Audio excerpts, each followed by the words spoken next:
तुम dear students, क्या हाल है जी आप लोगों की। उम्मीद करता हूँ आप ठीक होंगे। शुरू करता हूँ अल्लाह के बबरकत नाम से, जो बहुत ही मेहरबान और निहायत रहम करने वाली ज़ात है। और खुशामदीद कहता हूँ आपको पाकिस्तान के most authentic and reliable forum the computer services academy में। स्टूडेंट्स, आज काफ़ी सारी जॉब्स आई हुई हैं, उनकी मैंने आपको अपडेट देनी है। एजुकेटर्स के हवाले से पीएमएस की एज रिलैक्सेशन एट्सेट्रा एट्सेट्रा काफ़ी सारी चीज़ें हैं जो आपके साथ शेयर करनी है। बाकी हमारे जो सेशन के अंदर स्टूडेंट्स चल रहे हैं सुपर सेशन में, तो नूरुल्लाह ने क्वेश्चन पूछा कि सर अभी पाकिस्तान स्टडीज़ के कितने लेक्चर्स रह गए हैं। तो ये 9 लेक्चर्स आपके हो चुके हैं। कल 9वां लेक्चर आपको शेयर किया जा चुका है, बल्कि 10वां लेक्चर भी हो चुका है। ये जो टॉपिक्स हमारे डिस्कस हुए, भुट्टो एरा 1971 टू 1977, 1973 का कॉन्स्टिट्यूशन, इंपॉर्टेंट रिफॉर्म्स जो भुट्टो लेकर आया था, फर्स्ट 7 अमेंडमेंट्स टिल 1977, मतलब एक क्रोनोलॉजिकल ऑर्डर में हम चले थे। यहाँ पर जिनेवा अकॉर्ड 1988 और जो डेथ ऑफ ज़िया हुई है वहाँ तक हम जा चुके थे इस लेक्चर के अंदर। आपके पास ये वीडियो लिंक मौजूद है, आप लेक्चर को वॉच कर सकते हैं वहाँ पर। और जब आप पीडीएफ को ओपन करते हैं तो आपको एक बात यहाँ पर क्लियर समझ आती है कि पीडीएफ में यहाँ पर आपको हमने क्रोनोलॉजिकल ऑर्डर में वन लाइनर आपको यहाँ पर नोट्स प्रोवाइड कर रखे हैं। देखें, जैसे यहाँ पर पहला क्वेश्चन क्या है, Bhutto was the only civilian chief martial law administrator in Pakistan. Bhutto पहला civilian chief martial law administrator था पाकिस्तान का। Pakistan national shipping corporation PNSC कब इस्टेब्लिश हुई थी जी? 1 मार्च 1971 को। अब देखें, ये तरतीब से आगे चलेगा। First phase of nationalisation introduced by Bhutto on 2 जनवरी 1972। 71 के बाद 72 में अब हम आ गए। In first phase educational and industrial institutions were targeted, around 31 industrial units were nationalise. तो ये लेक्चर में सारा कुछ मैं आपको डिटेल से पढ़ा चुका हूँ। ये देखें, क्रोनोलॉजिकल ऑर्डर में हम जा रहे हैं। वो 72 आ गया है, फिर आगे आपका 72 से आगे हम ये 73 में चले गए। सीटो हमने लेफ़्ट किया था 73 में, सेंटो हमने लेफ़्ट किया था 79 में। ये स्टील मिल का तस्करा आ गया है। फर्स्ट ड्राई पोर्ट पाकिस्तान का 1973 में बना था लाहौर में। तो मतलब एक क्रोनोलॉजिकल ऑर्डर में आपको सारी चीज़ें वन लाइनर में ये करवाई जा रही हैं, नोट्स भी दिए जा रहे हैं और आपकी प्रिपरेशन बेहतरीन तरीके से अल्हम्दुलिल्लाह चल रही है। लेक्चर नंबर 10 जो कल आपको मिला है, इसके अंदर हम नवाज़ शरीफ के सेकंड टर्म तक पहुँच चुके हैं 1999 तक। और उसके अलावा जितने भी इम्पोर्टेंट इवेंट्स थे, जैसे वाजपेयी का विज़िट है 1999 का, D8 फॉर्मेशन है 1997 की, first motorway of Pakistan etcetera, ये सारी चीज़ें भी आपको नोट्स के अंदर यहाँ पर शामिल करके दी जा चुकी हैं। और पाकिस्तान स्टडीज़ का आपका तीसरा टेस्ट होगा मंडे शाम 8 बजे, लेक्चर 8, 9 एंड 10 का। इन 3 लेक्चर्स का आपका टेस्ट है, अच्छे तरीके से कर लीजिएगा। अब आप लोगों के कुछ क्वेश्चंस भी हैं स्टूडेंट्स के, उनके भी आंसर मैं कर देता हूँ। पहला एक क्वेश्चन, ये जो हमारा पास पेपर्स का साथ साथ डिस्कशन चल रही है, तो उसमें से एक स्टूडेंट ने क्वेश्चन पूछा कि सर ये एक सवाल है पेपर के अंदर 91, मौलाना हाली की तवील नज़म मुसद्दस हाली का मौजू क्या है? कभी वो पूछ लेता है मौजू, कभी वो पूछ लेता है उन्वान। अब उन्वान और मौजू दो अलग अलग चीज़ें हैं, ये चीज़ जहन में रखिएगा। उन्वान और चीज़ होती है और मौजू और चीज़ है। उन्वान है जो किताब के पहले पेज के ऊपर उसका नाम लिखा हुआ होता है। तो अगर वो आपसे उन्वान पूछे तो उन्वान है इसका मद्दो जज़र इस्लाम, ये इसका उन्वान है। यहाँ उसने पूछा मौजू। मौजू का मतलब होता है कि किताब के अंदर किस टॉपिक के ऊपर बहस की गई है, अंदर कौन सी बात शामिल है किताब के अंदर। तो वो है मुसलमानों का ताबनाक माजी, क्योंकि हाली साहब ने मुसद्दस हाली जो लिखी है उसके अंदर ये जो टॉपिक है किताब के अंदर, जो मौजू है वो है मुसलमानों का जो माजी था वो बड़ा ताबनाक था और अब हालत खस्ता हो चुकी है। और उसका जो उन्वान है वो है मद्दो जज़र इस्लाम। इसकी मैं पिक्चर आपको दिखा देता हूँ, ये देखिए, ये मुसद्दस हाली मद्दो जज़र इस्लाम आपको नज़र आ रहा है। तो ये जो मद्दो जज़र इस्लाम लिखा हुआ है ये इसका उन्वान है। ये क्या है? इसका उन्वान। और मौजू क्या है? मुसलमानों का ताबनाक माजी। आगे चलते हैं। एक और स्टूडेंट ने क्वेश्चन पूछा कि सर ये पास पेपर्स में क्वेश्चन है, बार बार रिपीट होता है, Mohammed bin Salman has lifted the ban on women driving as he claims to introduce. तो देखिए जी, मोहम्मद बिन सलमान ने औरतों को ड्राइविंग की इजाज़त दी सऊदी अरब के अंदर, और उसने कहा जी मैं इस्लाम राइज करने जा रहा हूँ। कौन सा इस्लाम मैं राइज करने जा रहा हूँ? सऊदी अरेबिया के अंदर। एक्चुअली उसने कहा था मॉडरेट इस्लाम के मुतालिक। उसने बात की थी कि मैं मॉडरेट, यानी कि जो जिसके अंदर एक बर्दाश्त होती है एक दूसरे की बातों को, मॉडरेट तवाज़ुन वाला, मुतवाज़न किस्म का एक इस्लाम वो लेकर आना चाह रहा था, जो कि इस्लाम है भी अल्हम्दुलिल्लाह।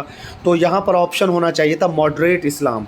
अगर मॉडरेट इस्लाम का ऑप्शन यहाँ पर होता तो वही करेक्ट होता। हो सकता है कि ये इसके अंदर मिस्टेक हो किताब के अंदर, लेकिन इसका एग्जैक्ट आंसर मॉडरेट इस्लाम है। बट अगर मॉडरेट इस्लाम का ऑप्शन ना हो तो मॉडर्न इस्लाम को आप टिक नहीं करेंगे, क्योंकि मॉडर्न इस्लाम की बात उसने नहीं की थी। फिर आप ऑर्थोडॉक्स इस्लाम के ऑप्शन को टिक करेंगे। पहले आपने रखना है मॉडरेट इस्लाम का, अगर ऑप्शन हो तो ये टिक करें, ये ना हो तो ऑर्थोडॉक्स इस्लाम, क्योंकि ऑर्थोडॉक्स इस्लाम सुन्नी इस्लाम को कहा जाता है। और आपको पता है कि सऊदी अरेबिया के अंदर सुन्नी इस्लाम को ही फॉलो किया जाता है, ईरान के अंदर शिया इस्लामिज़म को फॉलो किया जाता है। और जो ऑर्थोडॉक्स इस्लाम है सुन्नी फॉर्म, वो कहते हैं जी हमारा जो इस्लाम है वो सबसे बेहतर है, हम ही सही रास्ते पर हैं।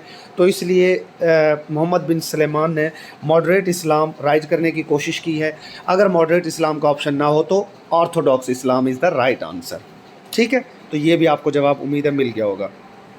उसके बाद एक और क्वेश्चन स्टूडेंट ने पूछा कि सर ये सदर अयूब ख़ान जो है इसके मुतालिक बता दें कि इसको जिला वतन जब किया गया था, तो ये टॉपिक वैसे हो चुका है हमारा, उसमें वहाँ पर शायद कोई मिस्टेक छोटी मोटी रह गई है। तो इसको कहाँ पर जिला वतन किया गया और ये कहाँ मदफून है। तो देखें भाई, इसको अयूब ख़ान ने जिला वतन तो बरतानिया में ही किया था, बिल्कुल। लंदन में इन्होंने अपनी ज़िंदगी गुजारी है ज़्यादा, और ये वहीं रहे ज़्यादा बरतानिया में, लेकिन इनकी डेथ भी वहीं पे हुई है बरतानिया में। बट ये इस वक्त जो है ना मदफून है ईरान के शहर तेहरान में, ईरान में मदफून है। ये भी पेपर्स में पूछा गया क्वेश्चन है कि जो आपके ये सिकंदर मिर्ज़ा हैं, इनकी डेथ कहाँ हुई। डेथ इनकी बरतानिया में ही हो गई थी, आई थिंक सो, अगर मैं गलत नहीं तो मेरे जहन में सही, वैसे यही ठीक है, बरतानिया में इनकी डेथ हो गई थी। बट ये मदफून है कहाँ पर, ईरान तेहरान में। तो ये जहन में रखिएगा। अब आ जाते हैं हम आज की जॉब्स की तरफ जिनका आपको वेट है। तो जनाब NOC मिल चुका है इस्लामाबाद पुलिस के अंदर भर्तियों का, बहुत बड़ी भर्ती होने जा रही है इस्लामाबाद पुलिस के अंदर, और NOC जारी कर दिया गया है। इसके अंदर तकरीबन ये 1136 सीटें आ रही हैं इंशाल्लाह। 1136 काफ़ी ज़्यादा सीट्स हैं। और इसके अगर मज़ीद मैं डिटेल बताऊं तो डिफरेंट कैडर में सीटें आएंगी, स्केल 1 से लेकर स्केल 15 तक, और अच्छी सीटें होती हैं। यहाँ पर असिस्टेंट की 15वें स्केल की 19 सीटें होंगी, 22 सीटें होंगी स्टीनोटाइपिस्ट की 14वें स्केल की, एक आपकी की पंचर की की पंच ऑपरेटर की सीट होगी 14 स्केल, 5 DEO की सीटें होंगी 14 स्केल की, UDC अपर डिवीजन क्लर्क की 16 सीटें, और LDC 11वें स्केल की इसकी 23 सीटें, नायब कासिद की भी सीटें होंगी 114, और मज़ीद भी काफ़ी सारी सीटें हैं। कांस्टेबल की सीटें यहाँ पर 800 होंगी, जो कि काफ़ी ज़्यादा हैं। असिस्टेंट सब इंस्पेक्टर की भी 118 सीटें होंगी 11वें स्केल में। तो भाई ये 1136 सीटें, बहुत बड़ी भर्ती होने जा रही है इस्लामाबाद पुलिस में। कमर कस लीजिए, मेहनत कीजिए, NOC जारी हो गया, बहुत जल्द इश्तिहार भी आ जाएगा इंशाल्लाह ताला। ठीक है जी। उसके बाद नेक्स्ट एक इम्पोर्टेंट ख़बर, PMS की उम्र की हद 35 साल करने की करारदाद मंजूर। तो ये पेशावर से ख़बर लगी है, तो ज़ाहिर है ये खैबर पख्तूनख्वा के लिए है, ये पंजाब के लिए नहीं है। लेकिन ज़ाहिर सी बात है, जब KPK में एक चीज़ होगी तो वो पंजाब में भी होगी ऑफ कोर्स। ठीक है। और PMS की उम्र की हद 35 साल करने की मंजूरी की एक वजह ये भी है कि आपको पता है कि रिटायरमेंट की एज को 65 साल करने की बात के ऊपर गौर किया जा रहा है। जब रिटायरमेंट 65 साल के ऊपर होगी तो ऑफ कोर्स आपकी एज लिमिट को यहाँ से भी इंक्रीज़ किया जाना मुनासिब है, और ये किया जाएगा इंशाल्लाह। तो नौजवान नस्ल जो एजुकेटर्स के वेट में है, भाई आप लोग प्राइवेटाइजेशन के लिए ख़ुद तो नहीं निकल रहे, आप चाहते हैं कि सिर्फ असातिज़ा ही कुछ करें, वही हड़तालें करें, वो बेचारे कर भी रहे हैं। तो नौजवान नस्ल से मेरी दरख्वास्त है कि आप लोग भी भाई उनका साथ दें। अगर 50 उस्ताद जा रहे हैं, उनके साथ अगर 200-300 नौजवान हमारे निकलेंगे तभी बात बनेगी। प्राइवेटाइजेशन के अमल को रुकवाने की कोशिश करें, इंशाल्लाह एजुकेटर्स की सीटें भी तभी आएंगी। तो PMS की उम्र की हद 35 साल होने के कभी चांसेस हैं। पंजाब वाले भी ज़ाहिर है अब कोशिश करेंगे तो होगा, बैठे बिठाए तो कुछ भी नहीं मिलता। खैबर पख्तूनख्वा वाले तो ये भी कह रहे हैं, क्योंकि कश्मीर को आपको पता है आज़ाद कश्मीर में बिजली की कीमत फ़ी यूनिट 3 रुपये हो चुकी है, जबकि पंजाब के अंदर रात मेरा ख्याल है 3-4 रुपये मज़ीद महंगी हो गई है। यहाँ तो 50-50 रुपये 100 रुपये यूनिट भी किसी को पड़ रहा है बेचारे को। खैबर पख्तूनख्वा ने रात मज़ीद एक डिमांड की है कि जी चूँकि हमारे KPK की सरज़मीन पर डैम्स हैं सारे के सारे मैक्सिमम, लिहाजा हमें बिजली सस्ती दी जाए, हमें सस्ती बिजली दी जाए। तो वो भाई उन्होंने अपनी उम्र की हद भी बढ़वा ली है, वहाँ पर PTI की गवर्नमेंट ऑफ कोर्स गालबन किया, उम्र की हद भी उन्होंने अपनी बढ़वा ली है, बिजली भी वो सस्ती करा लेंगे। पंजाब वाले हो तो मुँह तक दे रह जाओगे बस। तो आप भी कोशिश करें।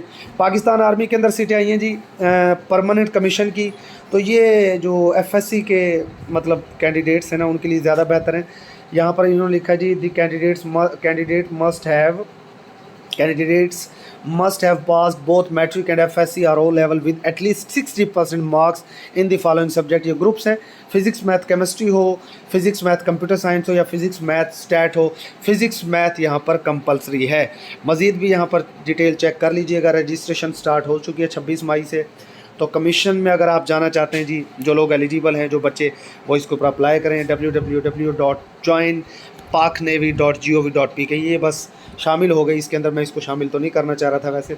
उसके बाद नादरा के अंदर जॉब्स थी, और ये काफ़ी ज़्यादा जॉब्स थी, आपको पता है इसकी लास्ट डेट भी मेरे ख्याल करीब है, पता नहीं आज ही तो नहीं है। नादरा हेडक्वार्टर के अंदर नादरा में बहुत ज़्यादा जॉब्स थी। ये जूनियर एग्जेक्टिव की 18 से 30 साल आपकी एज लिमिट इसके अंदर है। अगर आपके पास सिंपल FAP है और कंप्यूटर का डिप्लोमा आपके पास है, बेसिक कंप्यूटर कोर्स है, तो आप इसके ऊपर अप्लाई कर सकते हैं। इसके ऊपर अप्लाई कीजिएगा। प्रीवियस वीडियो में मैं इसकी डिटेल भी बता चुका हूँ। उसके बाद शेख ज़ैद हॉस्पिटल रहीम यार ख़ान के अंदर कुछ सीट्स आई हैं। जूनियर कंप्यूटर ऑपरेटर की सीट्स हैं जी, 4 सीटें हैं। 12वां स्केल है, 18 से 25 साल के लोग अप्लाई कर सकते हैं। और सिर्फ आपको इंटरमीडिएट सेकंड डिवीजन चाहिए, और प्लस MS ऑफिस के अंदर 40 वर्ड्स पर मिनट आपको स्पीड भी चाहिए। उसके बाद जूनियर टेक्नीशियन कार्डियक टेक्नोलॉजी में 4 सीटें हैं। 9वां स्केल है, 18 से 25 साल के लोग अप्लाई कर सकते हैं।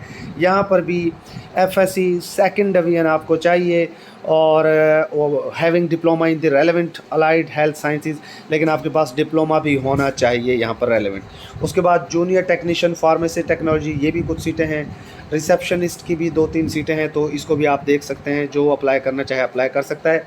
NTS की वेबसाइट को विज़िट कर लीजिए, वहाँ मज़ीद डिटेल्स भी आपको मिल जाएंगी। उसके बाद directorate general soil survey of Punjab के अंदर सीटें आई हुई हैं। रिसर्च असिस्टेंट 15 स्केल की सीटें हैं 3। 22 से 30 साल के लोग अप्लाई कर सकते हैं। जो गवर्नमेंट सर्वेंट है उनको यहाँ पर भी एज रिलैक्सेशन मिल जाएगी। और यहाँ पर आपको चाहिए जी, प्लेस ऑफ पोस्टिंग लाहौर होगी, इनकी लाहौर में ही होती है ज़्यादा पोस्टिंग। BSc 2 ईयर्स आपको चाहिए। केमिस्ट्री, सॉइल साइंसेज और geology from a university recognised by HEC of course. उसके बाद एक ड्राइवर की सीटें हैं, चौथे स्केल की एक सीट है। सैनिटरी वर्कर की एक सीट है, तो ये तो आपके काम की नहीं है ऑफ कोर्स, ये तो बेचारे जो प्राइमरी वाले लोग हैं वो अप्लाई करेंगे। तो रिसर्च असिस्टेंट 15 स्केल केमिस्ट्री वाले, जिनकी भी केमिस्ट्री है, आप लोगों को ज़रूर इस तरह की सीटों के ऊपर अप्लाई किया करें। बड़ा चांस होता है, बहुत चांस होता है इन सीटों के ऊपर आपके सिलेक्ट होने का। नीचे ये डिटेल मौजूद है, स्क्रीनशॉट बना लीजिए। 28/6/2024 तक आपकी ये लास्ट डेट है इसकी, उस वक्त तक अपनी दरख्वास्त अरसाल करेंगे। बाकी फाइनेंस डिवीजन के अंदर ये जो सीटें आई थी मैं पहले भी बता चुका हूँ गालबन। असिस्टेंट नेशनल सेविंग ऑफिसर की सीटें हैं 14वें स्केल की। 25 + 5 ईयर्स जनरल एज रिलैक्सेशन है, और अगर गवर्नमेंट जॉब में है तो मज़ीद भी मिल जाएगी। सेकंड क्लास बैचलर्स डिग्री आपको चाहिए इकोनॉमिक्स, स्टैट या कॉमर्स वगैरह में।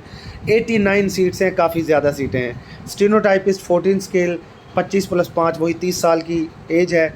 इंटरमीडिएट मांगा है। मिनिमम स्पीड 80/40 वर्ड्स पर minute in short hand and typing के अंदर होना चाहिए। Must be computer literate. Computer literate का मतलब ये नहीं है कि कंप्यूटर का डिप्लोमा हो। कंप्यूटर लिटरेट का मतलब है कि आप कंप्यूटर को जानते हो, MS ऑफिस आपको इस्तेमाल करना आता हो। 32 सीट्स हैं। उसके बाद लाइब्रेरी असिस्टेंट की एक सीट है। यहाँ पर bachelors degree in library science आपको चाहिए ऑफ कोर्स, लाइब्रेरी साइंस का सब्जेक्ट हो आपका बैचलर्स में। जूनियर नेशनल सेविंग ऑफिसर, यहाँ पर काफ़ी ज़्यादा सीटें हैं, 324 सीट्स हैं। जूनियर नेशनल सेविंग ऑफिसर 11वां स्केल है। 30 साल आपकी मैक्सिमम एज होनी चाहिए। सेकंड क्लास बैचलर्स डिग्री आपको चाहिए economics, stat, commerce as one of the subjects. Bachelor of business administration, CA inter, CMA inter, BCom, must be computer literate. तो ये भी बहुत ज़्यादा सीटें हैं, जिनके भी ये सब्जेक्ट्स हैं, आपके लिए एक सुनहरी मौका है। अब आगे मैं आखिरी बात कर लेता हूँ एजुकेटर्स के ऊपर। जो हमारे एजुकेशन मिनिस्टर साहब हैं वो बड़ी पुरजोश बातें आजकल कर रहे हैं कि जी मैं ये कर दूंगा, वो कर दूंगा, और जी जो SSCs हैं और AEOs हैं उनको जुलाई तक उन्होंने जी परमानेंट कर देना है बकौल उनके। वैसे तो ये 2016-17 से परमानेंट होते आ रहे हैं, बेचारे आज तक परमानेंट हो ना सके, लेकिन अगर इस बार ये परमानेंट हो जाते हैं तो एजुकेटर्स की सीट्स भी आ जाएंगी इंशाल्लाह, हेडमास्टर की सीट्स भी आएंगी, लेक्चरर की सीट्स भी आएंगी। और जो नेक्स्ट वीक में आपकी PPSC की एडवर्टाइजमेंट आ रही है उसके अंदर इंशाल्लाह excise and taxation inspector, deputy accountant, इनमें से कोई एक सीट ज़रूर होगी इंशाल्लाह। ठीक है। उसके अलावा जो असिस्टेंट SNGAD है ना, उस सीट के ऊपर मैं नेक्स्ट वीडियो में बताऊंगा आपको कंप्लीट डिटेल, और PMS मिनिस्टीरियल कोटा की भी कंप्लीट डिटेल। ठीक है जी। सेशन की कंप्लीट डिटेल्स हमारी यहाँ मौजूद हैं डिस्क्रिप्शन में, आप उनको चेक कर लीजिएगा डिस्क्रिप्शन को, और डेमो लेक्चर्स को चेक कर लीजिएगा। स्टे ब्लेस्ड, अल्लाह हाफिज़।